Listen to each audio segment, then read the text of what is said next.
Também o Correio do Povo, do dia 26, abriu amplo espaço com manchete na última página: Brasil está numa encruzilhada. Ou tomará consciência para uma vida mais cristã, ou vai para a heresia. O jornal A Hora, da mesma data, na capa deu a manchete: Frei vai montar terreiro para explicar seitas espiritualistas.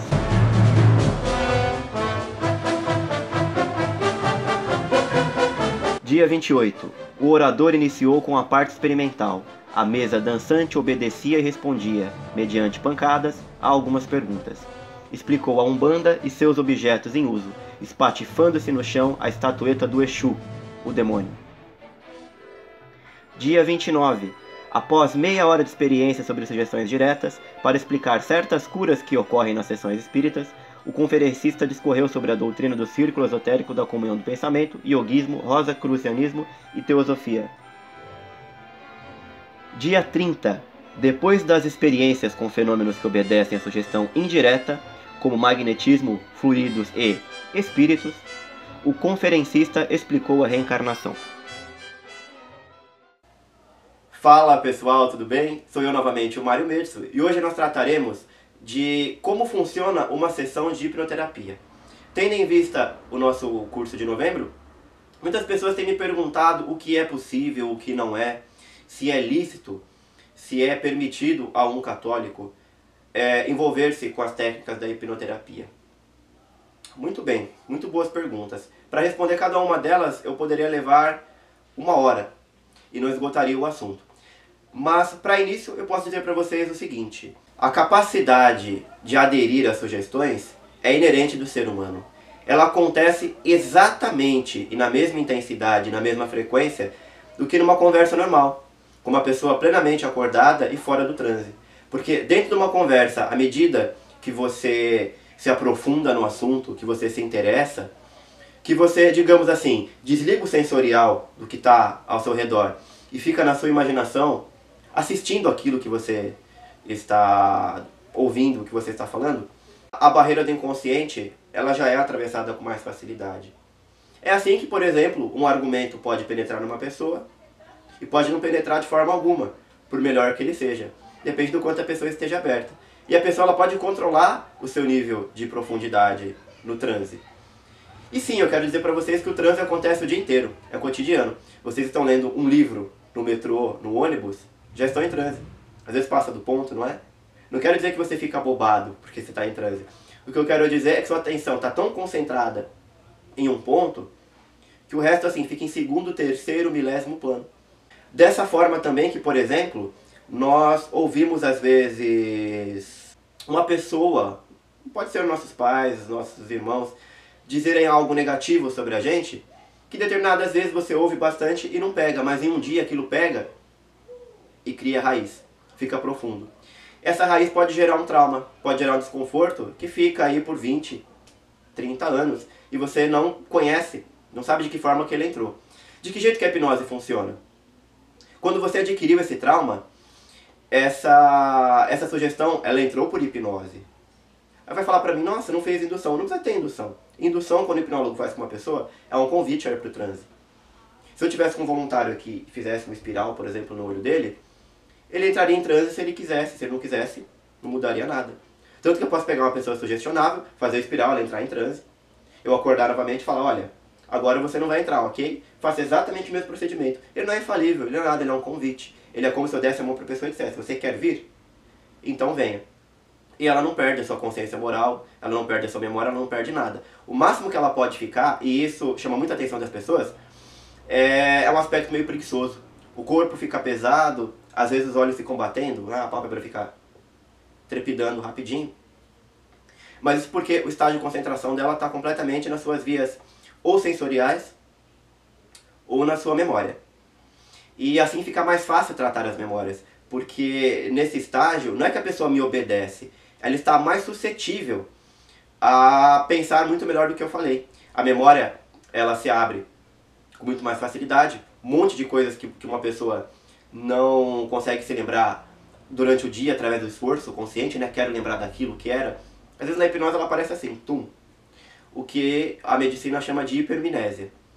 E sempre que nós temos uma hipermnésia durante o dia normal, se ela ocorre dentro do transe hipnótico.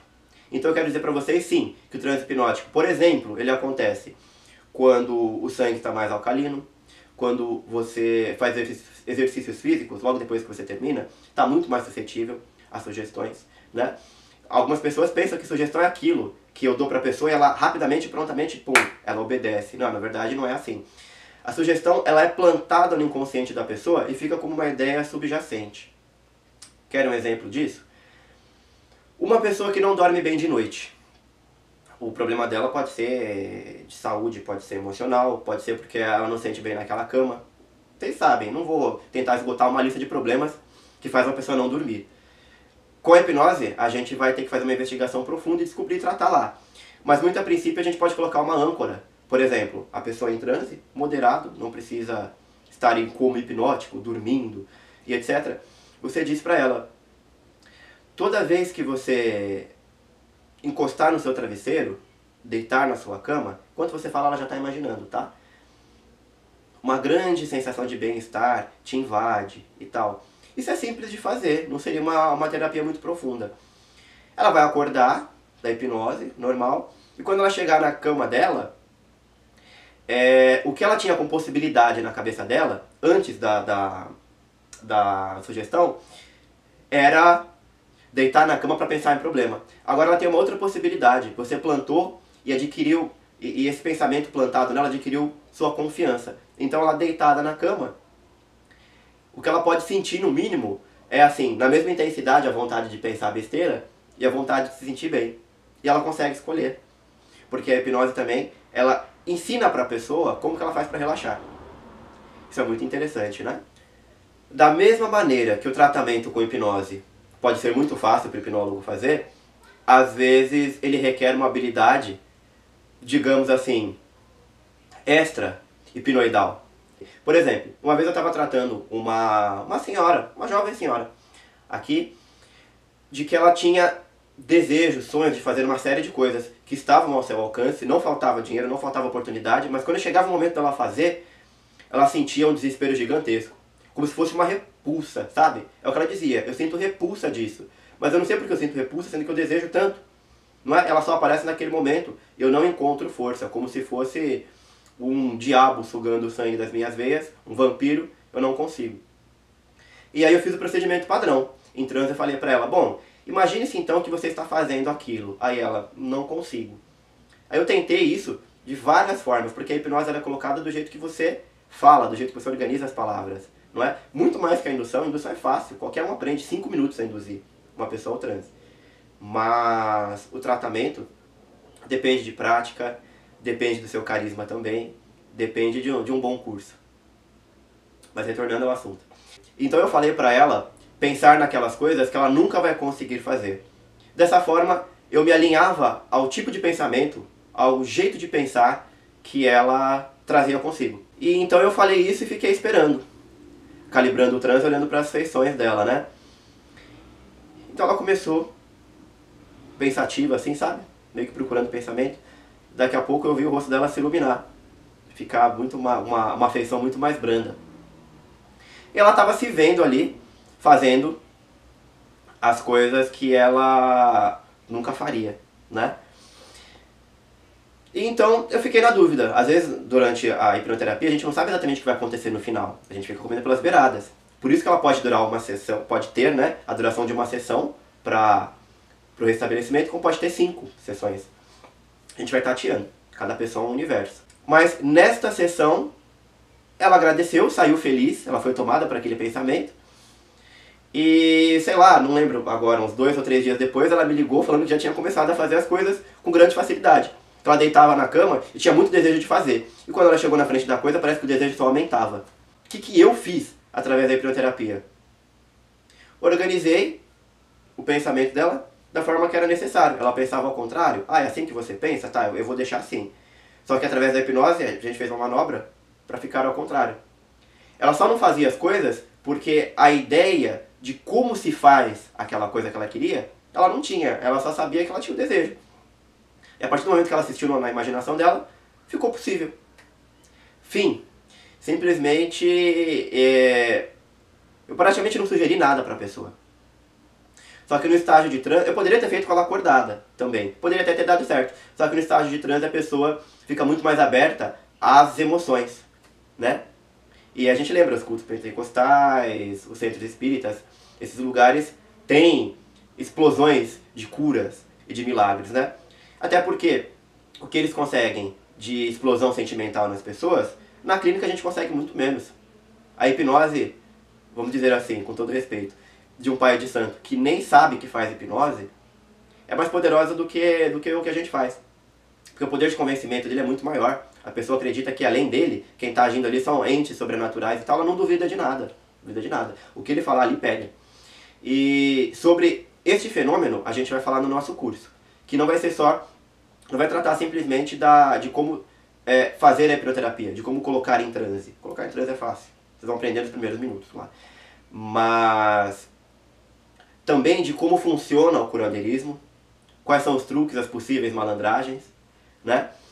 Nós falaremos também do grande apostolado Dom Boaventura Kloppenburg, que muita gente aí se assusta, nossa, hipnose, isso é coisa do demônio, isso não é permitido pela igreja. Mentira, mentira.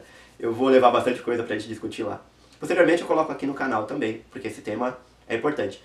Mas trataremos disso, trataremos da eficácia do feitiço, afinal, metade do apostolado de Dom Boaventura contra o espiritismo tratava disso, esclarecendo aos católicos de que a macumba não pega nunca, não pode funcionar jamais. Ah, mas eu li no livro do Padre Amorf, mas eu li... Vamos para os documentos da igreja? Vamos por quem estudou os dois lados? Vocês imaginam que o Padre Amorf estudou os dois lados? Não estudou, não. A gente pode conversar muito bem sobre isso. É um ponto doutrinário da igreja muito bem resolvido, mas muito mal explicado. E o apostolado de Dom Boaventura foi basicamente de demonstrações de ilusionismo e com hipnose também. Ele foi um grande hipnólogo, um gigantesco parapsicólogo e, no meu entender, um dos bispos mais importantes do Brasil, se não o mais importante.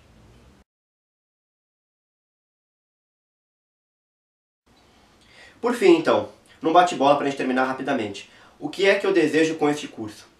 Eu desejo ardentemente ressuscitar o apostolado de Dom Boaventura, a sua chamada campanha de esclarecimento aos católicos, onde ele usava, assim, em larga escala, o hipnotismo. E recordo para vocês que a hipnose que Dom Boaventura usava, e ele era um excelente hipnólogo e parapsicólogo, a sua hipnose é muito inferior ao que a gente tem hoje. Não existia nem o conceito de hipnose ericksoniana naquela época. De modo que quem fizer o nosso curso sairá muito bem formado, um hipnólogo clínico. Ao mesmo tempo que ele está munido de argumentos para debater com protestantes, emocionalistas, com teorias esotéricas, não é?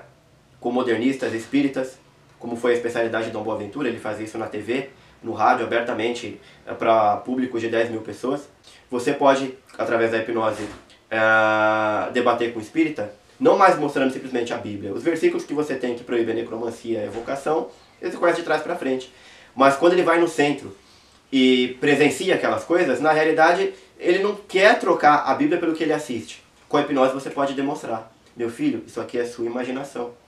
Ah, você viu a sua mãe falecida, agora você vê um unicórnio rosa. Agora você vê isso, agora você vê aquilo. Agora você não vê nada. Você está entendendo? Então, o que a hipnose ela pode tratar? Ela pode tratar de fobias, vamos supor, gagueiras, poderia tratar, por exemplo, de baixa autoestima, pessoas que têm pânico de altura, pânico de falar em público, são mal resolvidas com a sua imagem. Na verdade, isso não acontece em vão, são sugestões, e tudo que entra por sugestão sai por sugestão também, não é? Num campo católico, ela pode tratar muito bem de uma pessoa neurótica, ela pode distinguir entre uma possessão verdadeira e uma falsa, ou melhor, ela tem mais argumentos para concluir quando uma possessão é falsa. E afinal, pessoas perturbadas na igreja é o que mais tem, e a igreja sendo mãe de todos, sendo mãe do mundo, dos pecadores e dos convertidos, as pessoas neuróticas também estão na igreja, precisando de ajuda. E às vezes, só oração não funciona. Sobre as inscrições do nosso curso, estão abertas? Sim, até o dia 20 de outubro. Para se inscrever basta me contatar através do WhatsApp Business, que é um serviço normal do WhatsApp, 11 2060-0874. Faça já a sua inscrição através do WhatsApp ou do e-mail andrecássio, com S só, andrecasio@bol.com.br. No e-mail vocês falarão diretamente comigo. Tiram lá suas dúvidas. Enfim, todas as pessoas que fizerem o curso estarão aptas a aplicar a hipnoterapia. O que não for possível eu passar nesses 2 dias para vocês, eu vou passar mais do que o básico na realidade, mas o que não for possível passar lá, estará no nosso material, nos nossos materiais, de altíssimo nível de qualidade. Mostro para vocês algumas coisas que eu usarei. O Manual de Hipnose Médica e Odontológica, do Dr. Osmar Andrade Farias, médico do Exército. Eu já citei ele aqui para vocês em outros vídeos, vocês devem lembrar disso. Um excelente manual, que trata exatamente de induções que eu não vou falar no nosso curso, mas quem fizer o curso já está apto a pegar um livro desse, abrir e entender de fato. Manual de Hipnoterapia Ericksoniana, da Sofia Bauer. Ela fala umas groselhas aqui no meio. Um livro raríssimo, raríssimo, vale ouro. Para mim, um dos livros mais importantes da minha biblioteca. Apariciones, do padre Carlos Maria Staelin, vocês levarão também. A Face Oculta da Mente, será citada a todo momento no nosso curso, do padre Oscar Quevedo, essa é uma edição portuguesa. O livro As Fraudes Espíritas e os Fenômenos Metapsíquicos, do padre Carlos Maria de Heredia. A Parapsicologia Mundial não cansa de citar esse padre e essa obra tão maravilhosa. O que é a Parapsicologia, do padre Quevedo. Muitos capítulos de Onde os Espíritos Baixam, do padre Divino Friedrich. A Umbanda no Brasil. E no meu entender, o livro mais importante da história da hipnose. Está em espanhol. La Hipnosis, do Anatol Milekhin, um médico russo. Outros livros: En los Límites de la Psicología, O Espiritismo no Brasil, meu favorito, esse livro é o melhor que tem.